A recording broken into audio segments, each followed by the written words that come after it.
Hi, I'm Elaine. Welcome to my podcast channel. Great. Hi, Daniel. How are you today? I'm doing well, thank you. So would you like to introduce your institution? What are you studying right now? And Yeah, I'm a first-year student at MIT, and I plan to study math. oh, that's really interesting. What kind of math are you planning to study? I don't know. Well, the degree is called probably that I'll try to get is probably called pure mathematics, but probably more on the algebra side of that. Mm-hmm. Sounds really interesting.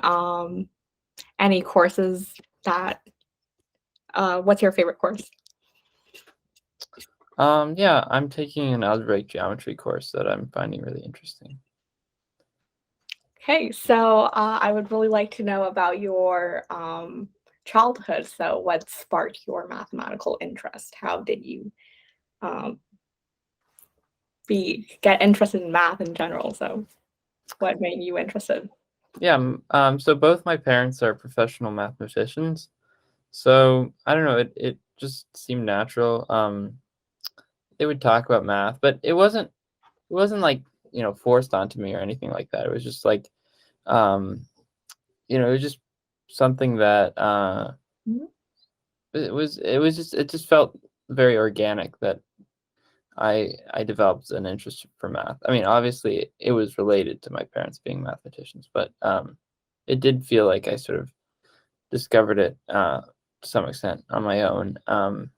So yeah, but it was pretty early on, I would say. I mean, I would say I only got sort of more serious into math a few years ago, but Mhm. ever since I was like a pretty small kid, I was definitely like, math was always my favorite subject at school or whatever. Yeah. So in your family, do you discuss math every single day? Like, is that normally the topic? No, I mean, usually, we just talk about, I mean, we're like a regular family. But I mean, occasionally, um, you know, I don't know, occasionally one of my parents will have something that they think might be interesting for me to hear or something like that. But it's not like a big thing. Yeah, so I also did some research about you, and I noticed that you developed a theorem related to Carmichael numbers. So can you tell us about that too?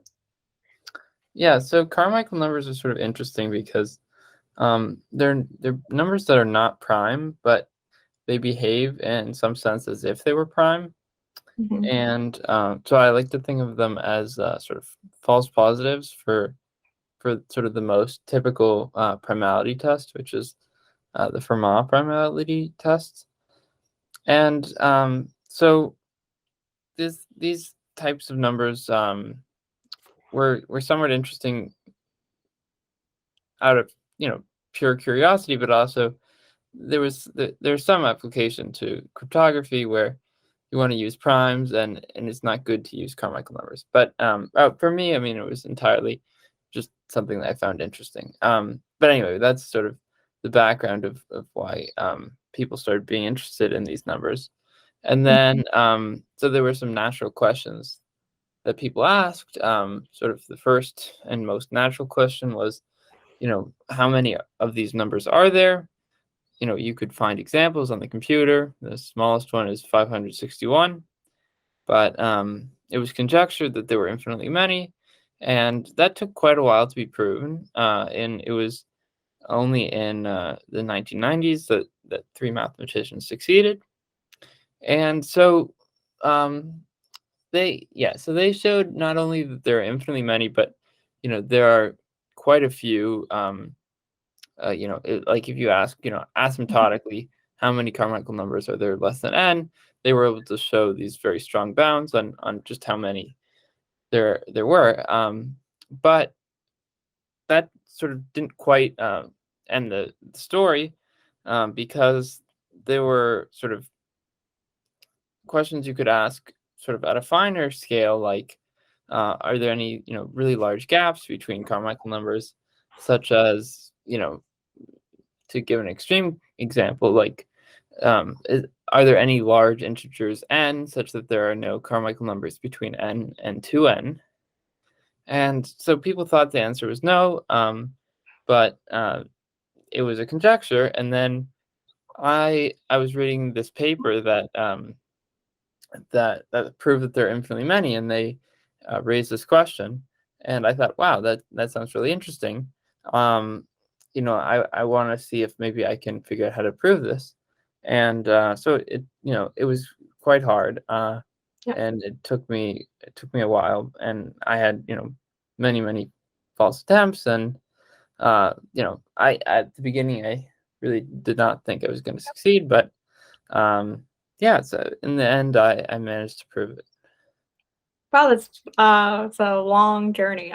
So did your parents help you during this process? Yeah, absolutely. I talked to them, about the details, and they were able to, several points, really give me very useful advice. I also just, moral support. Mhm. That sounds a little silly, but it is.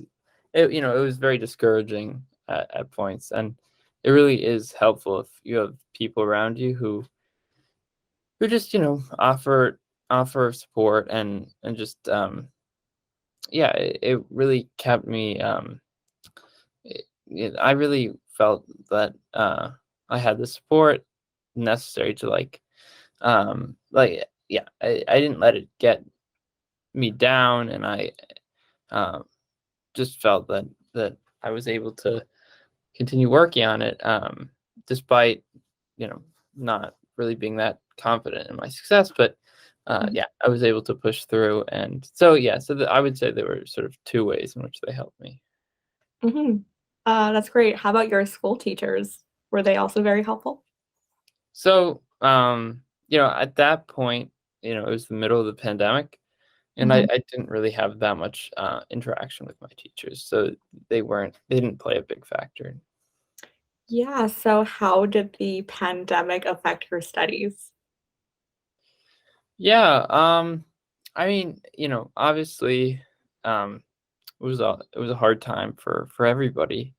I was pretty lucky.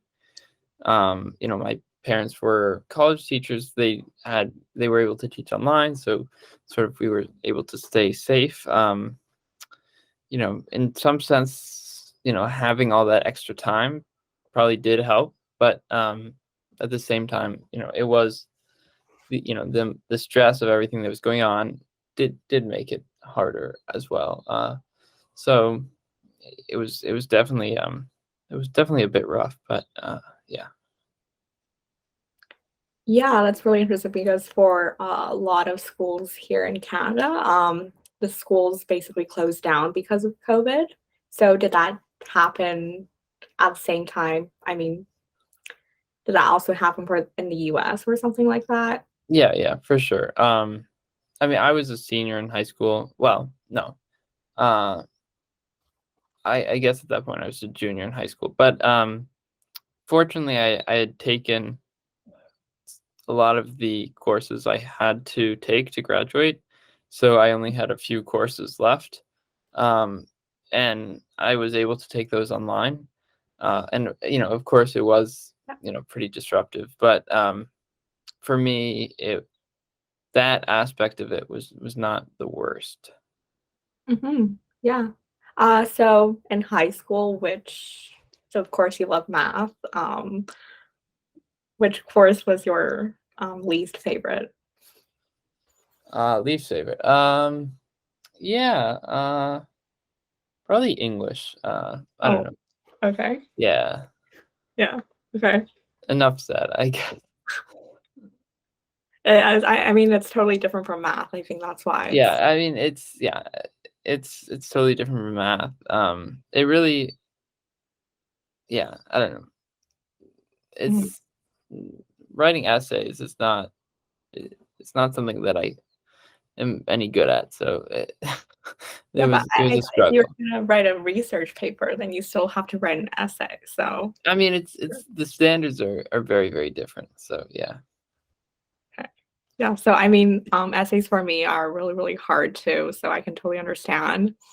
Yeah, interesting. So I mean, of course, you're now in college, but I was wondering in high school, were you able to discuss mathematical ideas with your peers, or were because a lot of people don't like math.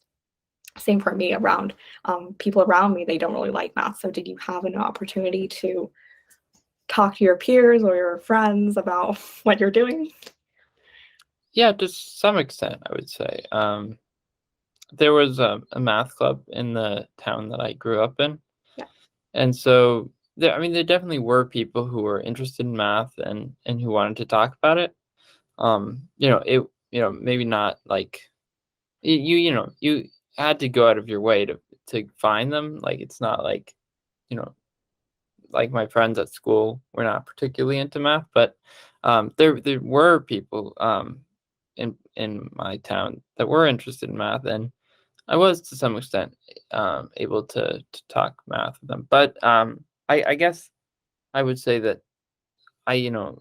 probably a bigger influence on me was, yeah, talking math with my parents and my sister, who is I Mhm. have an older sister. She's also Oh, um, uh, into math. So, mhm. like I said before, it's not like I, was solely talking math to my family or anything like that. But I did, obviously you see a lot more of your family than, you know, like, the math club was like 1 hour a week. So it just wasn't as much time, I guess. So, yeah. Mhm. So are you better than your sister Oh, no. related to math? I mean, first of all, like, I don't think that there's like a sense in which like you can compare people exactly in math. But I Mhm. mean, she's older than me, so she obviously knows a lot more than me. Yeah.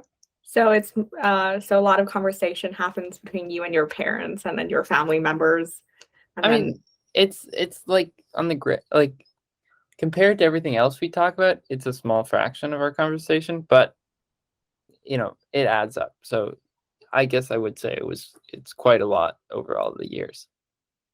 Mhm. So did you do any projects math projects during your childhood that you think is really interesting?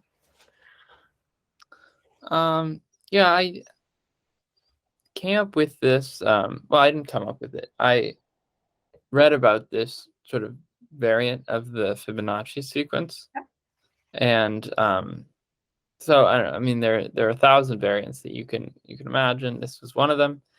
It was a bit mysterious. I mean, it's not like it was well known. It was like, I don't know. I found it. There's this online encyclopedia of integer sequences, um, which sort of has like this huge collection of possible number sequences. And so it was a sequence there. And so I just found it interesting, and I tried to do a bit of work into understanding its properties better. And yeah, that was, I mean, I found that really interesting because, it wasn't something people cared about really, but um, yeah, the sequence was displaying some behavior that was sort of hard to initially explain. And I was able to figure out why I was doing that. So yeah, that was a project I worked on a few years ago Mhm, that was really fun. mhm. Yeah, so regarding what you said about Fibonacci sequences, so do you find, the connection between math and nature in general? Um, you know, I mean I've heard about people talk about this sort of stuff, like the number of petals or whatever. Um, I don't know. It's not something that really know, or yeah, I don't know. It's not, I hear about it, but I'm not like really into that stuff, I guess. Okay, interesting.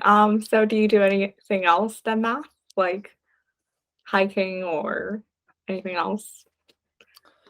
I really like listening to music. I like playing soccer, Yeah. um, chess. Those are sort of my main hobbies. Yeah, what kind of music do you like listening to? Classical mostly. So Mozart or I mean, yeah, I mean, Mozart, Beethoven, Bach. yeah, is it because there's this mathematical rhythm inside or whatever? I don't know. Yeah, I there might be some deep reason, but I don't know. I just listen to it because it makes me happy. Okay. So do you listen to music while studying, or you don't think that's a really good thing to do? Um, I do it. I don't know if it's. I do think it can be a bit distracting sometimes, but I definitely do it. Mm-hmm. Yeah, so I know that there's a lot of connections between chess and math. So do you incorporate your mathematical? So there's a lot of tactics and skills involved in chess. What's the connection between chess and math, do you think? I think they're both like extremely logical. Like chess really is like well, I wouldn't say solely. I mean, chess is definitely has like a very creative side in terms of like strategy and stuff like that.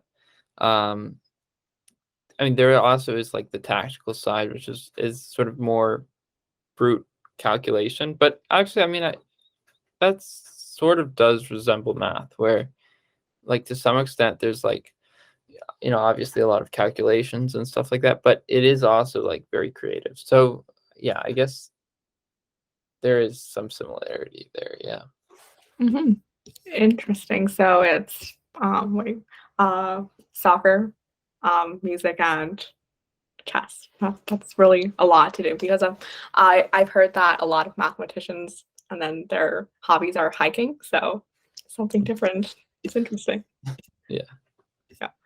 Uh, so yeah, I have some questions from people who I know. Okay.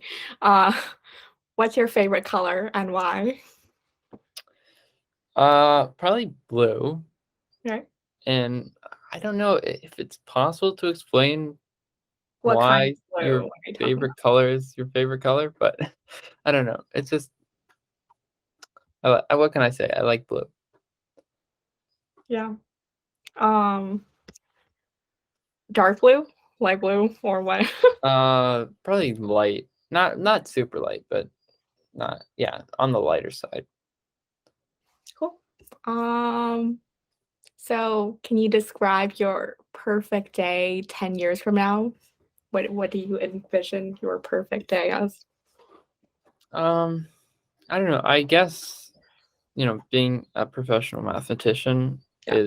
would be sort of a dream job for me. So, wake up and, you know, get to work on, some problem that really interests me and yeah, that seems really deep and mysterious. That's sort of probably my dream day would be something like that. So by yourself, like just looking at a problem or working with other people? Yeah, probably working with other people. Yeah, I do like collaborate. Math can be really frustrating to do on your own.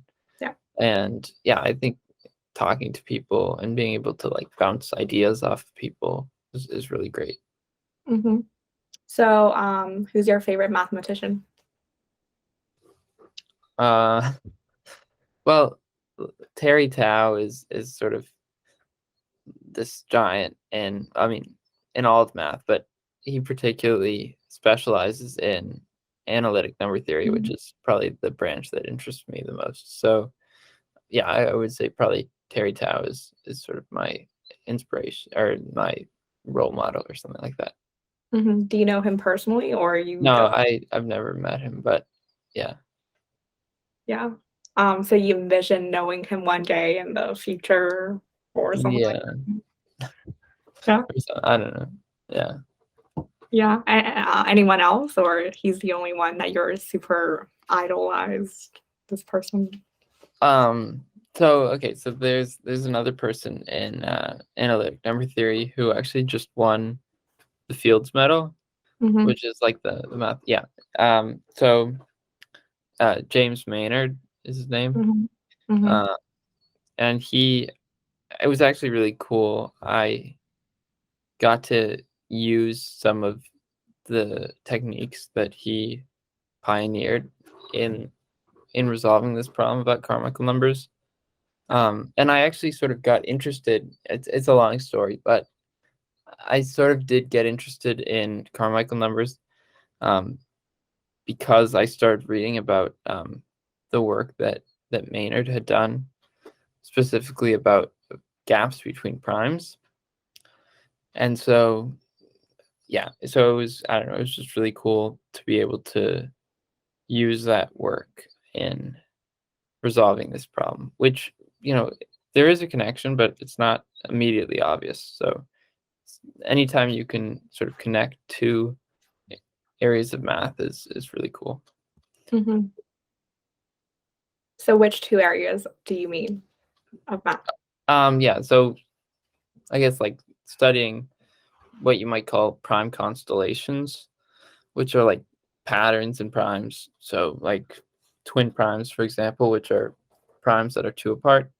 And then the other branch would be, and not branch, I mean like they're both topics in analytic number theory. But yeah. And then the other one being sort of the study of Carmichael numbers. Mhm. So I noticed that you're really, really ahead in math compared to people around your age. Is that true? I mean, at MIT, you have people sort of at all stages, and there are people ahead of me, there are people behind me. But I just I don't know. It's really I feel like some people have like the idea that MIT is like a really competitive place, and like Yeah. it's not entirely false, but like I do feel like and like the math department is nice because it doesn't feel like it doesn't really feel like a competition. It feels like everybody is sort of on their own journey, I guess you could say, with math. And there we're all at different places with it, but yeah, I don't know. Yeah. So do you go partying or you just do math all day? Because there's this balance between socializing and academics. Yeah, I'm probably more on the math all day side. Not Okay. that that exactly covers it, but yeah, there is a bit of a spectrum, and I'm probably uh, more on the math all day side of it. Oh, okay. So what is your daily schedule as an MIT student sort of like? Um, yeah, I mean, it really depends. I mean, obviously I have classes every day, but after class, sometimes I go to events or clubs. Mhm. Um, yeah, I mean, I haven't really, I'm still pretty new to college, and I haven't really formed a routine yet. So I just sort of go where the day takes me usually. Yeah, so around what time do you go to classes and what time do you finish? So all my classes are sort of fit in between 11 and 4. Hmm. Sometimes I've breaks, but that's sort of basically my class schedule. Yeah, so do you have any friends at MIT or you're kind of like by yourself and then doing your own thing? No, I would say I have friends, or yeah, I mean, I haven't known anybody at MIT for terribly long, but there's certainly people who I'm friendly with, and I think they sort of will turn into friends with more time. If that makes sense. So how many hours do you spend time with your friends in a week? Do you estimate that? Or I mean, I don't know, like 5 maybe. 5 hours? Yeah, Really? yeah, something So like that. I don't wow. know. And then the other, so every 7 days you just spend 5 hours with your friends? No, I mean spread out during the week. Oh, okay. So do you go to Did I parties or anything misunderstand like your that? question? Sorry, what Yeah. did you say? Yeah, do you go to parties or, like, group, social activities? Yeah, Anything I like mean, that? I wouldn't call them parties, but like, like they're like social events, yeah. But for the rest of your time, you just study math yourself? No, I mean it's not no, I mean I do stuff that is other than meeting with my friends or studying math. But yeah.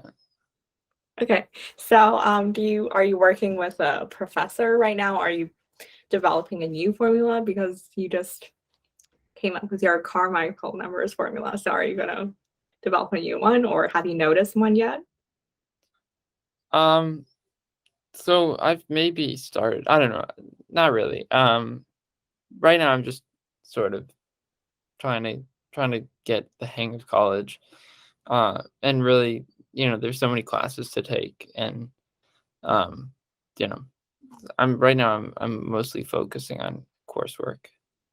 Yeah, and are so when you're in college, I mean, your GPA in high school must be really high, but in college, is it like lower, or do you think it's higher, inflation or deflation, something like that?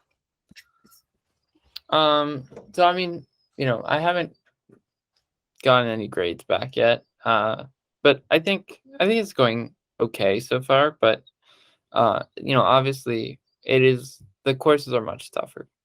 And Mhm. um and it's not in high school. There were definitely some courses that felt like if you sort of put the minimal amount of effort, you automatically got an A. Mhm. And that's definitely not true at MIT. But it's also not true that there I haven't found any of my courses like impossibly tough or anything like that. Like obviously, you can choose classes, and there are classes with reputations of being, really hard. Uh, but yeah, I don't know. I think so far, I'm taking several introductory classes this year. So um this is like my easiest um So you're taking semester. around 4 to 5 classes right now, or Yeah, I'm taking IE4. Yeah. Mhm. That's a lot, because normally I heard people say they take 2 or 3 or something like that. So, Yeah, it really depends on, like, I know somebody who's taking like 7 right now. wow. So like but like I have no idea how that's possible, but I assume some of those courses are probably not so time intensive. So I think it really just depends. So are you getting 100% or 90s in math, because it's like with minimum effort, you can do really well in your math course in college? No, that's definitely not how it works. But yeah, I'm staying like roughly in the 90s, but it takes a lot of effort. The homework sets are quite difficult. Mhm. So how long do you do your homework normally? So it's somewhere between 10 and 15 hours a week. Probably closer to 10 recently. Um, yeah, earlier in the semester I was struggling a bit more, and it was 15, but yeah. So I mean it's not, so you don't want to take like multiple P-set courses. Uh like 2 or 3 is like the max. But um right now I sort of have like one math class, and then the other classes definitely give like much less homework, so it's manageable. Mhm. So are you spending more time on, like, chemistry, European history, things like that, and because you have to work harder for these classes, or it's sort of, like, evened out? Well, they're introductory classes, so like it would definitely be true, probably in general, that I would have to spend more time on chemistry or physics because I'm taking these like low level courses. They aren't like, everybody at MIT has to take these courses, so they Mhm. aren't terribly time intensive. They're like, I don't know, 5 hours of homework a week or something. Mhm. Okay. Do you have any study methods for math? How do you study math? I don't know. Not really. I